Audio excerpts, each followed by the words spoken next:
Saya memutuskan untuk menyatakan berhenti dari jabatan saya sebagai Presiden Republik Indonesia terhitung sejak saya bacakan pernyataan ini pada hari ini, Kamis 21 Mei 1998.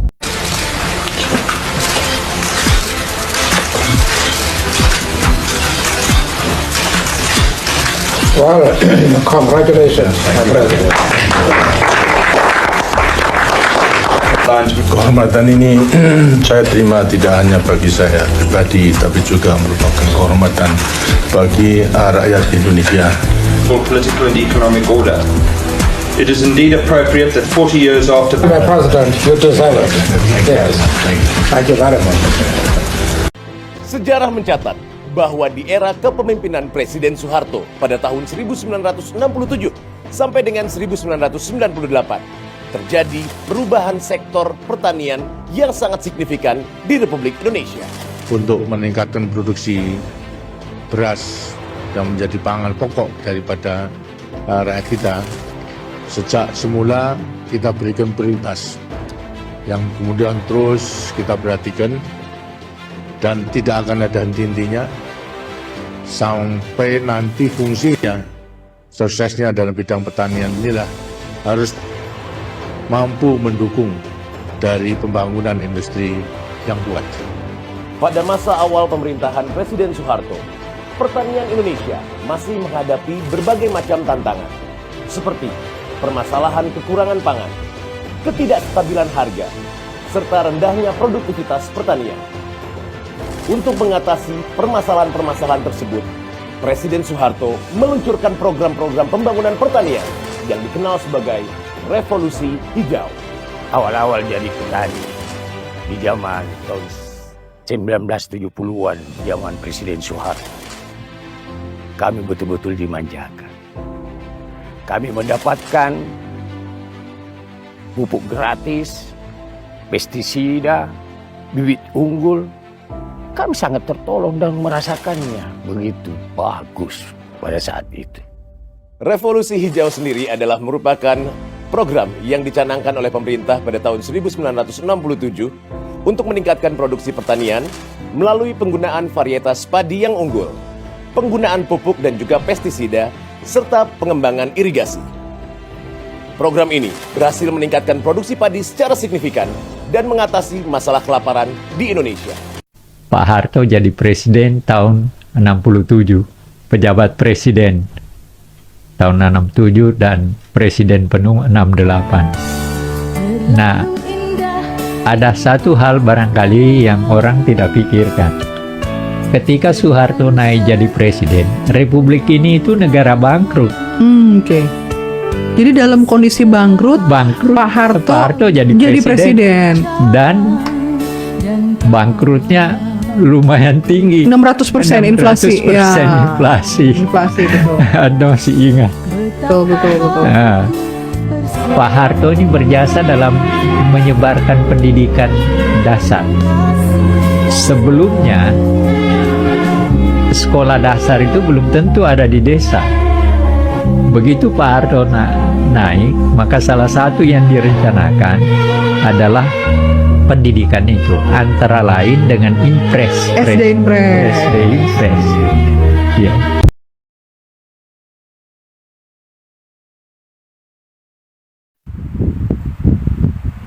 Jadi jelas ya, Pak Harto itu banyak juga jasanya buat Indonesia.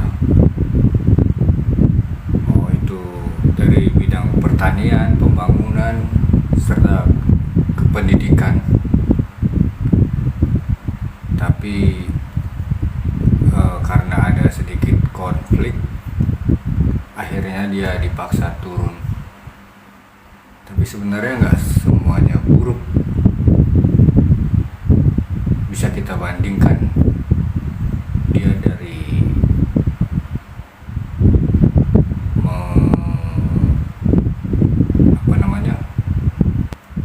memperbaiki keadaan yang dibilang profesor tadi sedang bangkrut, dinaikkan kembali, itu udah sebuah prestasi sih. Kita bandingkan sama yang sekarang ini. Saya nggak wani, coba warga Indonesia aja ya berpikir aja gimana ya.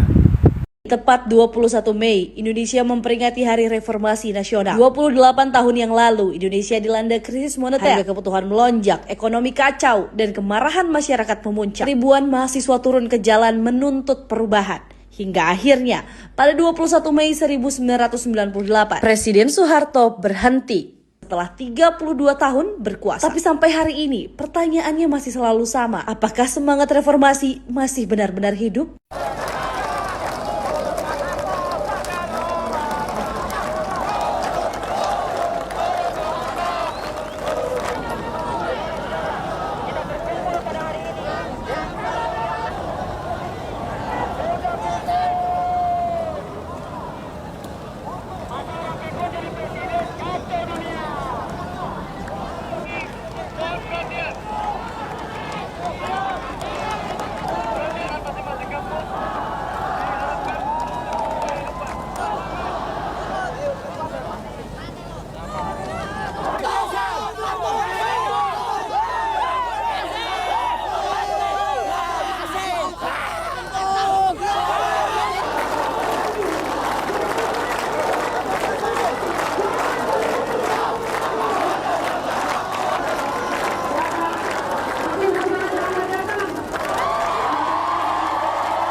Harus kita pikir setelahnya, jangan dengan emosi, tapi juga dengan segala lainnya, mengambil satu langkah-langkah yang berakhir yang kita tidak, dan memimpin reformasi nasional secepat mungkin. Untuk itu saya akan segera membentuk komite reformasi yang anggotanya terdiri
Enggak, enggak.